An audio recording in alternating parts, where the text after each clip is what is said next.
Hello everyone, welcome to my channel. तो आज की इस वीडियो में हम बताएंगे कि किस तरह से बैक हुक ब्लाउज की कटिंग करते हैं। ठीक है, तो चलिए वीडियो को स्टार्ट करते हैं। तो यहाँ पर देखिए मैंने पेपर लिया है। ठीक है, मैं पेपर पर आप लोगों को कटिंग करना बताएंगे। तो इसी तरीके से हमें कपड़े पर भी कटिंग करना होता है। ठीक है, तो हम यहाँ पर पेपर पर कटिंग करना बताएंगे। तो मान लो ये हमारा कपड़ा है, तो इसको हम कुछ इस तरह से अच्छे से फोल्ड करके बिछा लेंगे। ठीक है, कपड़े की जो बंद साइड होती है वो हमें अपनी तरफ रखनी है। ठीक है, मान लो ये हमारी कपड़े की बंद साइड है, तो वो हमने अपनी तरफ रखी है।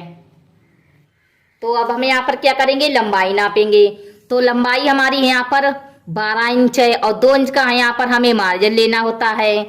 तो यहाँ पर आएगा 14 इंच। और अगर आपकी लंबाई 13 इंच है तो यहाँ पर आपको 15 इंच लेना है। ठीक है, 2 इंच का मार्जिन लेना है। ठीक है, तो 12 इंच की लंबाई है, 2 इंच का मार्जिन लेंगे। तो 14 इंच पर हमें यहाँ पर निशान को लगा लेना है।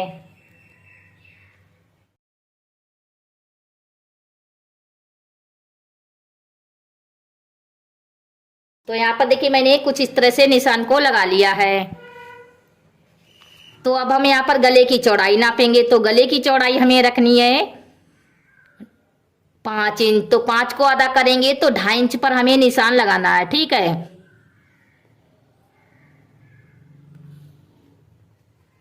और गले की जो हमारी लंबाई है वो 5 इंच रखेंगे और आधा इंच का मार्जिन लेंगे। तो 5.5 इंच पर हमें निशान लगाना है, क्योंकि आधा इंच हमारा सिलाई मार्जिन हो जाता है।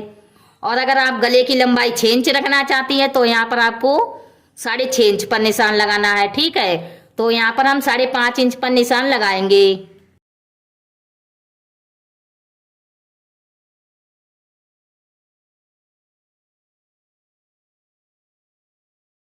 और फिर यहाँ पर हमें कुछ इस तरह से गले की गुलाई कर देना है।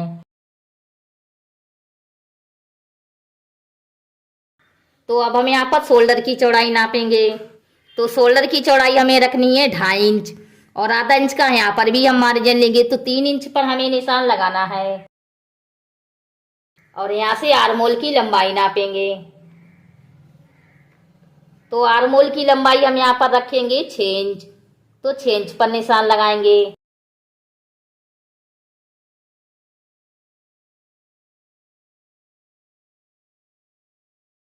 और यहाँ पर हमें 1 इंच पर निशान लगाना है। तो इस तरह से आर्मोल की गुलाई करेंगे। ठीक है, तो यहाँ पर देखिए हमारा कुछ इस तरह से निशान लग चुका है। अब हम यहाँ पर सीने की चौड़ाई नापेंगे। तो सीने की चौड़ाई हमारी यहाँ पर है 34 इंच। देखिए यहाँ पर इस तरह से 34 इंच को आधा करेंगे। तो यहाँ पर आएगा 17 इंच। फिर हम यहाँ पर 17 इंच को आधा करेंगे। तो यहाँ पर आएगा 8.5 इंच। तो 8.5 इंच पर हमें निशान लगाना है। ये हमारा आगे वाला पल्ला है। ठीक है, और यहाँ पर हमें 2 इंच का मार्जिन लेना है। फिर हम यहाँ पर कमर नापेंगे। तो कमर हमारी 28 इंच है। तो 28 इंच को हम यहाँ पर आधा करेंगे। तो यहाँ पर आएगा 14 इंच। फिर हम यहाँ पर 14 इंच को आधा करेंगे। तो यहाँ पर आएगा 7 इंच और 1 इंच हमें प्लेट के लिए मार्जिन लेना होता है। ठीक है, तो यहाँ पर हम क्या करेंगे, 8 इंच पर निशान लगाएंगे और 2 इंच का हमें सिलाई मार्जिन लेना है। फिर इस तरह से हम क्या करेंगे, दोनों निशान को मिला देंगे।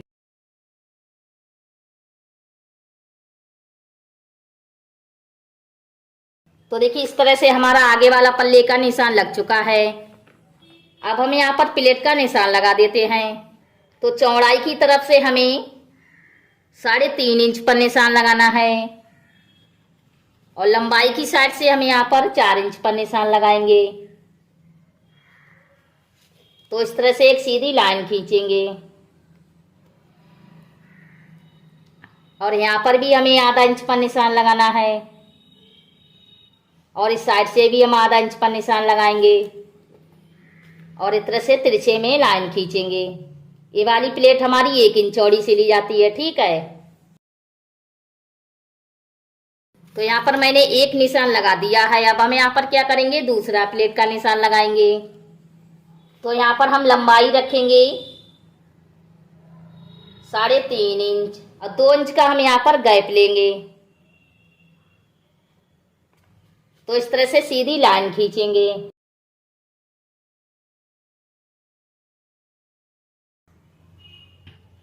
अब हम यहाँ पर तीसरा प्लेट का निशान लगाएंगे।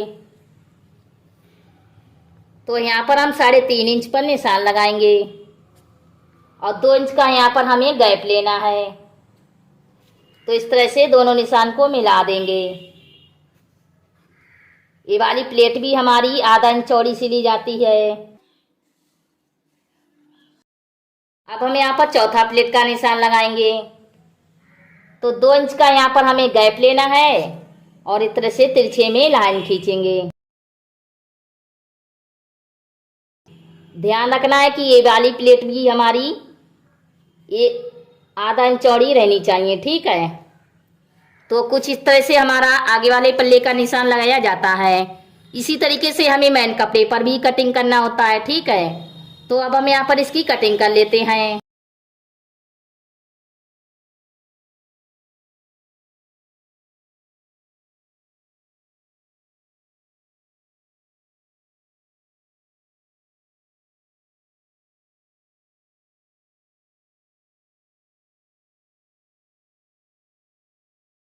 तो इस तरह से हमें आगे वाले पल्ले की कटिंग करनी होती है, ठीक है। तो अब हम यहाँ पर पीछे वाले पल्ले की कटिंग करेंगे।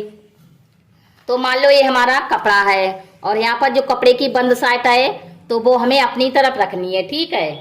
और यहाँ पर हमें क्या करना है कि आधा इंच पर निशान लगाना है हुक और आई की पट्टी के लिए, ठीक है, क्योंकि ये ब्लाउज हमारा बैक हुक में बनेगा।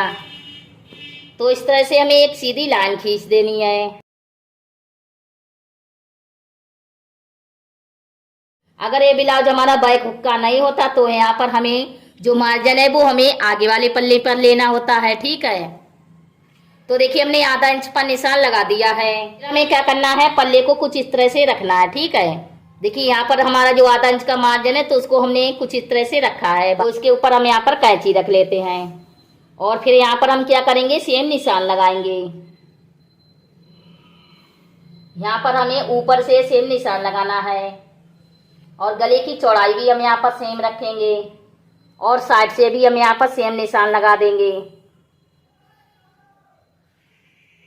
और आगे वाले पल्ले पर हमने आर्मोल की गोलाई 1 इंच रखी थी, तो पीछे वाले पल्ले पर हमें आर्मोल की गोलाई 1.5 इंच रखनी है, ठीक है।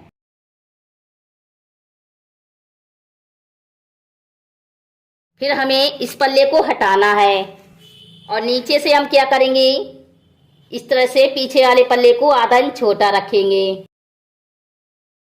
साइड से भी हम यहाँ पर पीछे वाले पल्ले को आधा इंच छोटा रखेंगे। तो यहाँ पर देखिए मैंने निशान लगा दिया है। अब हम यहाँ पर गले की लंबाई नापेंगे। तो गले की लंबाई अपने हिसाब से भी रख सकती हैं, ठीक है। हम यहाँ पर गले की लंबाई 9 इंच रखेंगे। तो 9 इंच पर हमें कुछ इस तरह से निशान लगाना है और यहाँ पर हमें गले की कुछ इस तरह से गुलाई कर देना है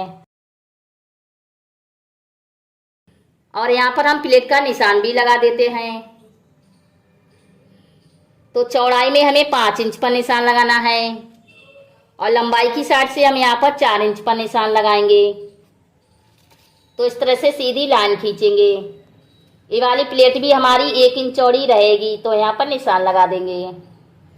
तो पीछे वाले पल्ले का हमें कुछ इस तरह से निशान लगाना होता है। तो अब हम यहाँ पर भी इसकी कटिंग करेंगे।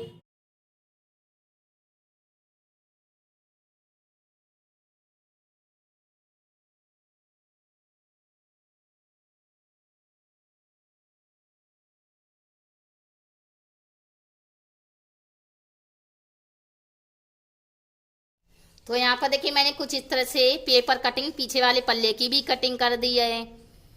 तो अब हम यहाँ पर क्या करेंगे, बाजू की कटिंग करेंगे। तो सबसे पहले हमें क्या करना होता है कि यहाँ पर जो आर्मोल की चौड़ाई है तो उसको नापेंगे, ठीक है। तो यहाँ पर हमें आधा इंच पर छोड़ के चौड़ाई नापनी है, क्योंकि आधा इंच हमारा सिलाई मार्जिन हो जाएगा। और यहाँ पर भी आधा इंच का हमें सिलाई मार्जिन लेना होगा, क्योंकि ये हमारी प्लेट हो जाएगी। आधा इंच चौड़ी प्लेट हमारी यहाँ पर पड़ेगी, ठीक है। तो यहाँ से यहाँ तक हम चौड़ाई नाप लेते हैं।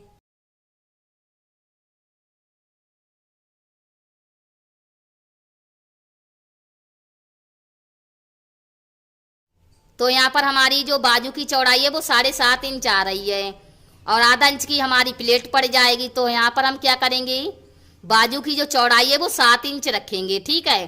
तो इसी तरीके से आपको भी आर्म होल की चौड़ाई नाप लेनी है, बहुत ही आसान तरीके से। तो यहाँ पर देखिए, ये हमने पेपर लिया है, मान लो ये हमारा कपड़ा है, तो इसको कुछ इस तरह से फोल्ड करेंगे। फिर हम यहाँ पर 1 इंच पर निशान लगाएंगे नीचे फोल्ड करने के लिए, और यहाँ से छोड़ के बाजू की लंबाई नापेंगे। तो लंबाई हमें यहाँ पर रखनी है 5 इंच, और आधा इंच का हम यहाँ पर मार्जिन लेंगे ऊपर शोल्डर, मतलब ऊपर बाजू सिलने के लिए। तो 5.5 इंच पर हमें निशान लगाना है,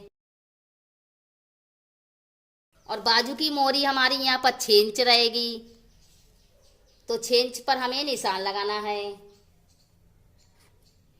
और यहाँ पर हम क्या करेंगे, 3 इंच पर निशान लगाएंगे और इस तरह से बाजू की गोलाई करेंगे।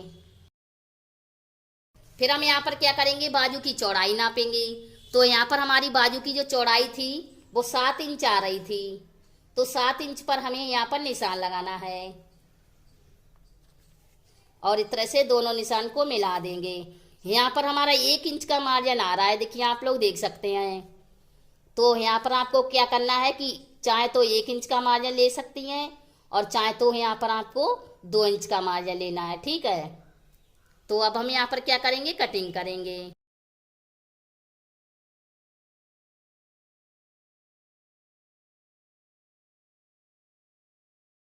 यहाँ पर हमें कट लगा देना है।